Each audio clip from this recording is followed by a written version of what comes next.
안녕하세요. 오늘은 제주를 푸딩 한 컵에 느낄 수 있는 제주의 대표적인 수제 푸딩 전문점 우무의 성공 요인에 대해 마케팅적 관점으로 분석하고 그 도전 과제까지 알아보고자 합니다. 먼저 우무란 어떤 브랜드일까요? 이미 우무를 방문해 보신 분도 많으실 텐데요. 우무는 제주 해녀가 채취한 질 좋은 우뭇가사리를 오랜 시간 끓여 만든 푸딩 전문점이자 우뭇가사리를 활용한 다양한 제품 개발을 위해 힘쓰는 제주 대표 로컬 브랜드입니다. 이 작고 귀여운 푸딩을 파는 소박한 푸딩 전문점에서 제주를 대표하는 로컬 브랜드가 되기까지 우무는 어떠한 성취를 이루었을까요?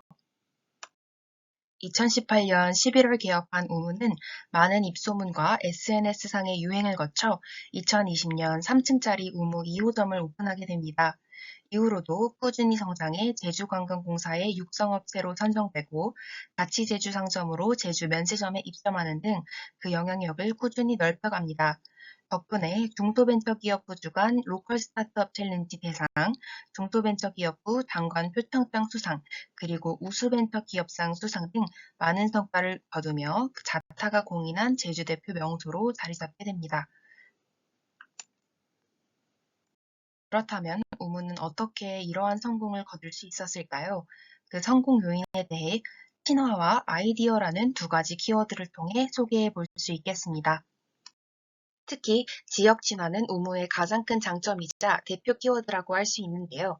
때문에 우무를 로코노미 마케팅의 정석이라고 할 수 있겠습니다. 우무는 지역 어촌계 해녀와의 협업을 통해 푸딩의 주재료인 우뭇가사리를 퇴치합니다. 이 우뭇가사리는 제주 해녀들의 주 수입원으로 이러한 협업은 지역 발전에 큰 도움이 됩니다. 또한 우무는 제주 특산물인 구좌당근, 성읍 녹차, 우도 땅콩을 비롯한 푸딩을 개발 및 판매합니다. 이러한 시그니처 테이스트는 제주 관광객에게 큰 흥미를 유발할 뿐 아니라 제주 특산물 홍보에도 도움이 됩니다. 그리고 SNS에 꾸준히 우무 푸딩과 함께 지역 명소를 소개하는 게시물을 올리며 지역 관광 발전에 기여하고 동시에 해당 명소를 방문하는 관광객에게도 해시태그를 통해 자신의 브랜드를 소개하는 효과도 있습니다. 이어서 SNS 마케팅입니다. 우무는 인스타그램을 통해 고객들과 소통하고 브랜드를 홍보하며 그 효과를 톡톡히 보고 있는 대표적인 SNS 친화적 브랜드입니다. 우무가 추구하는 따뜻하고 감성적인 분위기를 담은 리뷰나 일상 포스트를 올리며 팔로워로 하여금 브랜드 이미지를 각인시키고 또 고객과 소통하는 모습을 통해 열려있는 브랜드라는 인식을 가지게끔 합니다.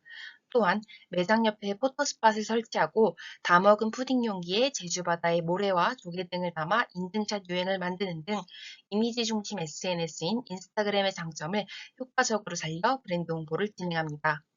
또 대면 방문이 줄어든 코로나 시기에는 SNS에 아무 의무 챌린지를 시작해 팔로워들과 계속해서 소통을 이어나갔습니다.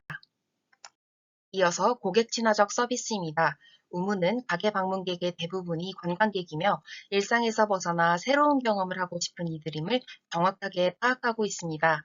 때문에 다양한 외국인 관광객을 위한 안내엽서 구비는 물론 모든 직원에게 친절을 최우선으로 응대 교육을 진행합니다. 실제로 10,000개에 가까운 네이버 리뷰 중 친절해요라는 키워드가 탑3를 차지하고 있습니다. 뿐만 아니라 시즌에 맞게 외벽을 꾸미고 캐릭터를 변형해서 장식하는 등 소소한 이벤트를 통해 즐거운 경험을 선사합니다. 두 번째 키워드는 아이디어입니다. 여기서 아이디어란 창의적 행보는 물론이고 신념의 뜻을 지니고 있기도 합니다. 이 아이디어를 중심으로 의무의 철학과 다양한 사업 확장 활동들을 알아보시죠. 우무는 무언가를 좋아하는 마음이 해가 되지 않도록 이라는 철학을 중심으로 매장을 운영하고 있습니다.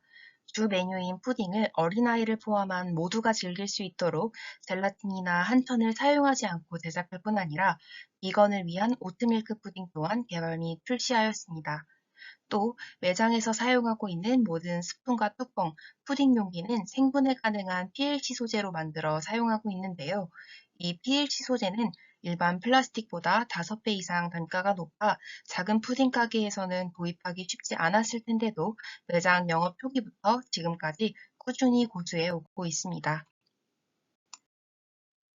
그리고 단체 해양 플로깅 활동 및 80회 이상의 1인 플로깅 활동을 진행하고 있습니다. 본인들이 바다에서 그리고 자연에서 재료를 얻고 있는 만큼 지구에게 돌려줄 수 있기를 바라며 진행하는 이 활동들은 지켜보는 고객으로 하여금 우무를 더욱더 응원하고 지지하게 만듭니다.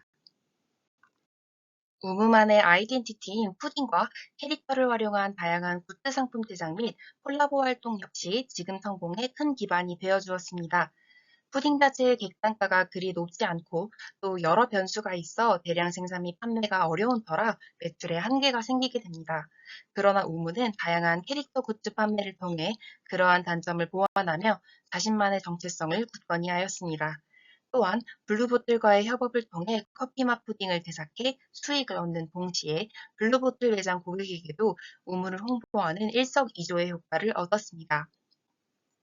최근에는 제주은행과의 콜라보를 통해 카드 상품을 출시하였는데요.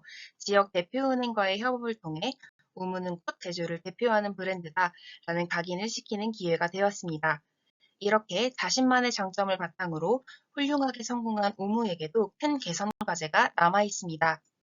바로 짧은 유통기한과 폐기되는 푸딩들, 그리고 그로 인한 환경적 고민인데요. 재료 특성상 구매 후 빠르게 섭취해야 하다 보니 제주 외의 지역은 푸딩을 맛보기 어렵고 특히나 날이 더운 여름철에는 판매량이 줄어듭니다. 여기에 퀄리티로 인한 푸딩 폐기 과정 역시 큰 문제가 됩니다. 우무는 유통기한이 지난 푸딩의 폐기는 물론이고 당일 생산 푸딩이라도 원하는 식감이나 퀄리티에 도달하지 않으면 모두 폐기한다는 원칙을 고수하고 있습니다. 그에 따라 비정기적 휴무가 발생하여 매출 손실로 이어질 뿐 아니라 좋은 상품이 아니면 기부나 나눔도 어렵다는 신념하에 모두 버리는 탓에 자원 낭비라는 환경적 의문 역시 대두됩니다. 이전에 지구를 위해 한 우무의 노력들과 반대되는 반복되는 푸딩 패기는 우무의 브랜드 철학과 음식에 대한 철학 사이 괴리감을 느끼게 합니다. 또한 계속해서 발매되는 신상 굿즈 역시 과연 지구에 이로울까? 라는 의문이 제기됩니다. 처음에는 텀블러나 에코백과 같이 지속 가능성에 초점을 둔 자체 굿즈들만 발매했지만 다양한 콜라보와 사업 확장을 거치며 그러한 의도가 많이 흐려진 상태입니다. 이러한 숙제들을 계속해서 안고간다면 우무의 장점은 어느새 단점이 되어 브랜드의 성장을 더해야 할 것이라고 생각합니다. 좋은 상품, 좋은 가치관을 전하기 위해 노력하는 우무가 앞으로도 우리 삶의 좋은 브랜드로 자리 잡길 바랍니다. 우무 지점에 대한 소개와 함께 영상 마무리하겠습니다. 감사합니다.